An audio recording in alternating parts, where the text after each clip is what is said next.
Welcome to AI Paper Slop.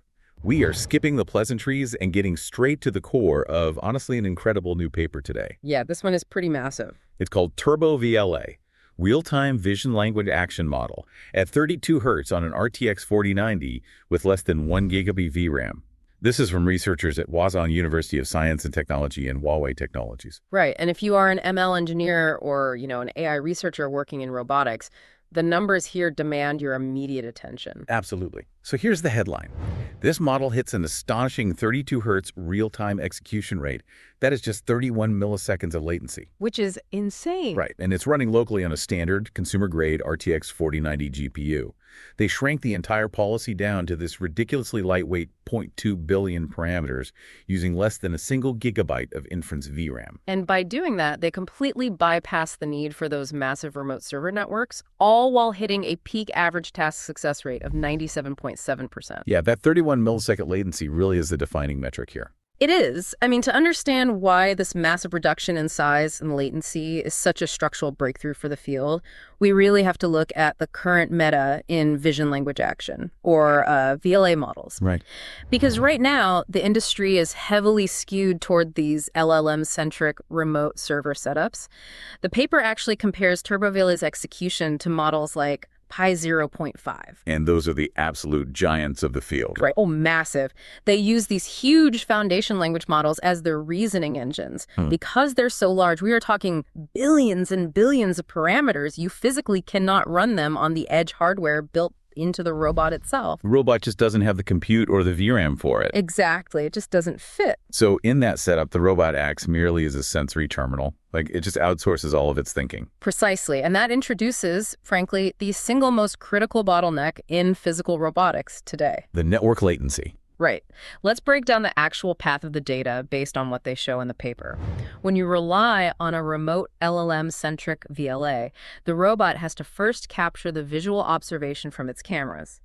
Then it serializes that image data into a transmittable format, sends it over a wireless network, and then it waits. The remote server receives it, unpacks it, processes the perception, and generates an action through that massive LLM. And then it has to send it all the way back. Yeah, it serializes the action command, sends it back over the network, and the robot finally receives it. With a model like Pi 0.5, that round trip and processing time gives you a high latency of around 93 milliseconds, just for the perception and action phase. Which basically caps the absolute ceiling for action updates at about 11 hertz. Right. Meaning the robot can only adjust its physical movement 11 times per second. Which brings up an analogy I was thinking about. Imagine you're playing a highly competitive, Twitch Reflex first-person shooter game. Okay, I'm with you. But you are playing it via a cloud gaming service over a laggy, unreliable hotel Wi-Fi connection. Oh, a total nightmare. You press jump and nothing happens. Exactly. You see an opponent, you press the jump button to dodge, but your character on screen doesn't actually jump until, a fraction of a second later. By the time the server registers your action, you're already dead. Yeah, the lag gets you killed. Right, and in the world of embodied AI, that Wi-Fi lag is the remote server. For a robotic arm trying to dynamically stack a pink, blue, and green bowl on a table, operating over a network with that kind of lag is essentially guaranteeing shattered bowls. Because in continuous physical space, 11 hertz is just too slow. Hold on. Let me push back on this a bit, because we have spent the last 3 years hearing that in AI, bigger is always better. Scaling laws, yeah. Yeah. These multi-billion parameter foundation models have ingested a massive chunk of the internet. They have this huge receptive field, meaning they can take in vast amounts of context at once.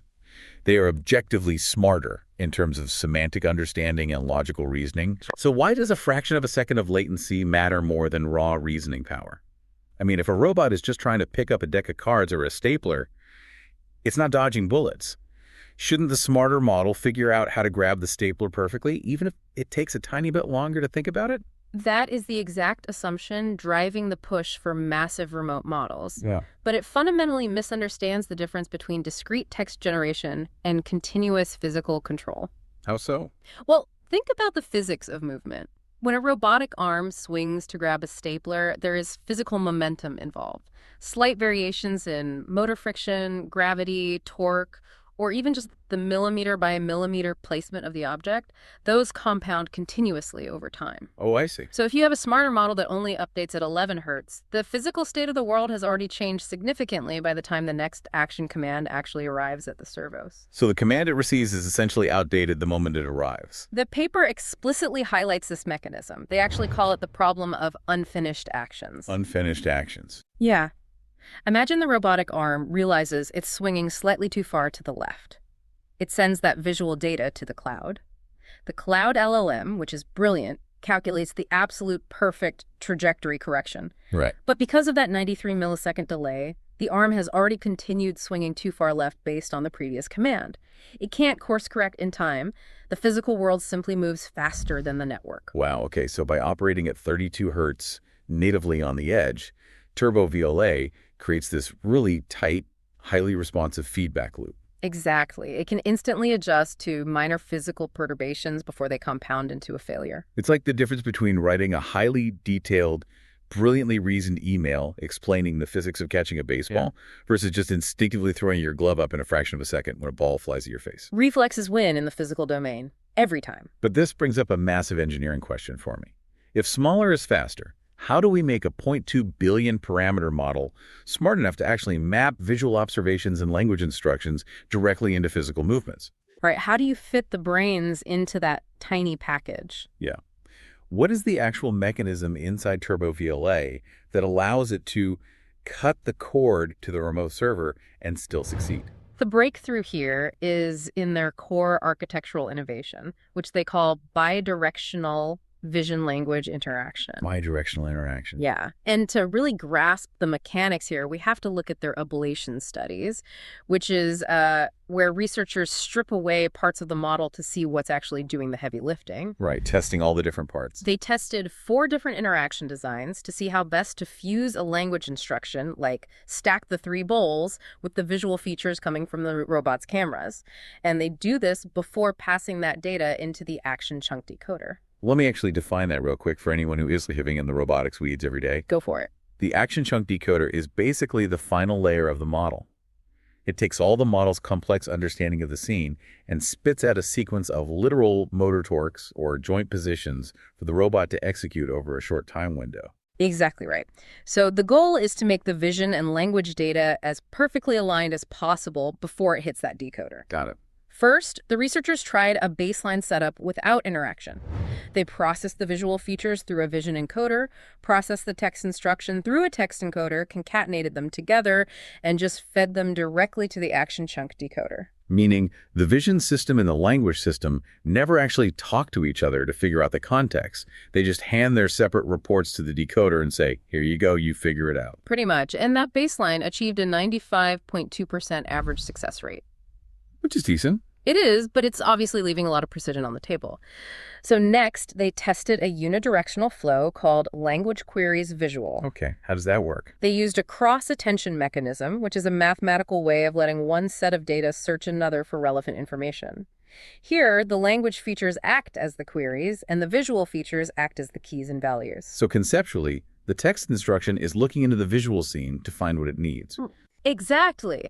And that bumped the success rate up to 96.1%. Okay, so a slight improvement there. What happens if you reverse the flow? They did. They called it visual queries language. In this setup, the visual features act as the queries, searching the language instruction for relevant semantic context. And that actually performed slightly better, hitting a 96.5% success rate.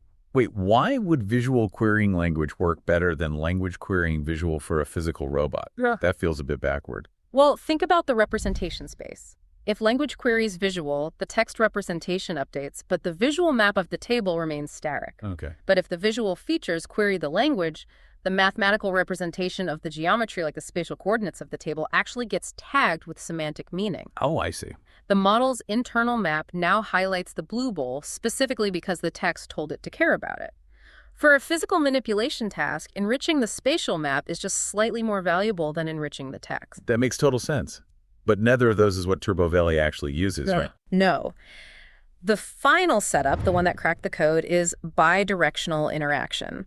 They used both an instruction-to-visual cross-attention layer and a visual-to-instruction cross-attention layer simultaneously. Oh, wow. Yeah, this dual-flow architecture achieved a peak average success rate of 97.7%. And the math behind why this works so well, it really comes down to deep mutual contextualization. Exactly. Because in a bidirectional setup, both representations are dynamically updated.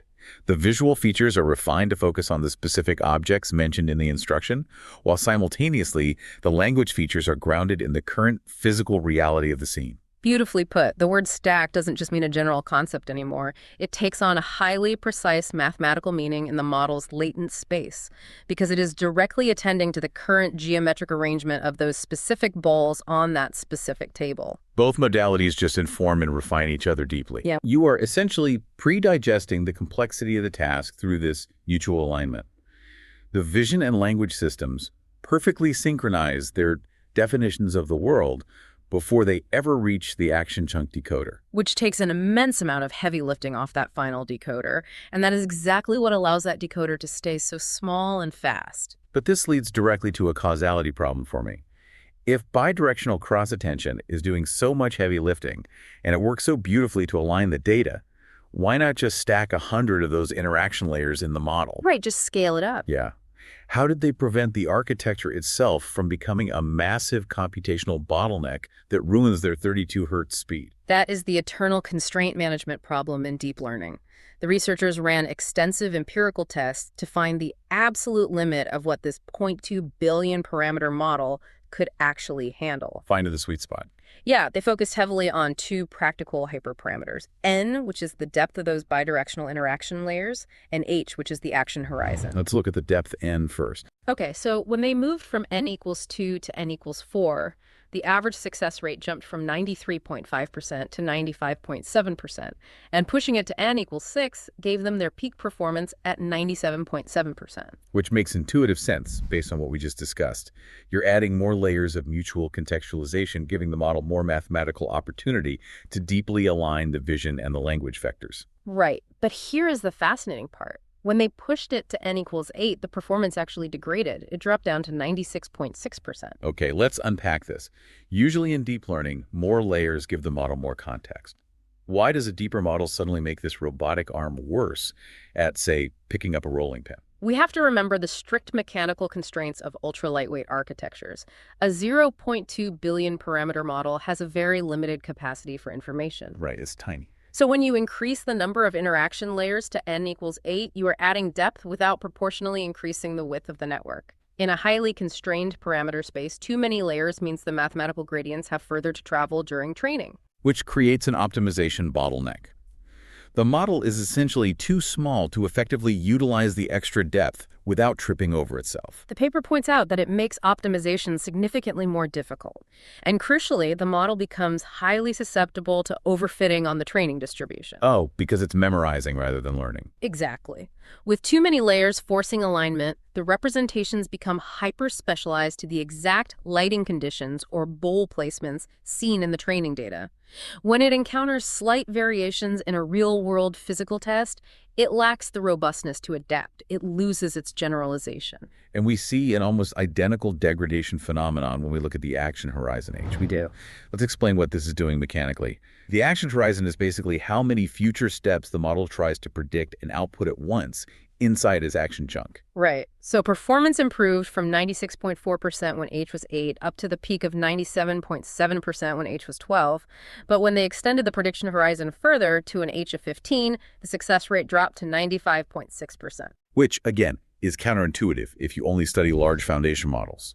Usually, a longer prediction horizon gives an agent more temporal context for long-term planning. Right. You'd think so. If I can plan 15 steps ahead instead of 12, my overall motion should be smoother. Why does looking further into the future hurt a lightweight robot? Think about it like driving on a busy highway. An action horizon of H equals 12 is like looking, say, 3 cars ahead of you in traffic. Okay.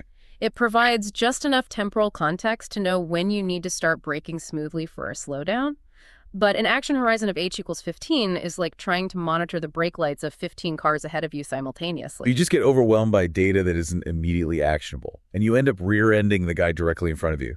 That's a great way to put it. In predictive modeling, every step into the future you try to calculate carries a degree of mathematical uncertainty. If you ask a tiny 0.2 billion parameter model to predict 15 physical steps into the future, the compounding error in those later steps acts as statistical noise. And that noise bleeds backward. Yeah, it bleeds backward through the gradient and degrades the quality of the immediate actions it needs to take right now. H equals 12 is just the empirical sweet spot for this specific parameter count. It balances smooth motion with prediction accuracy. Which is such a brilliant reminder that architecture design in robotics isn't just about throwing more compute at a problem. It is the art of extreme constraint management. Absolutely. And that brings us to what this actually means for you, the listener, whether you are building manufacturing automation, logistics systems, or domestic robots.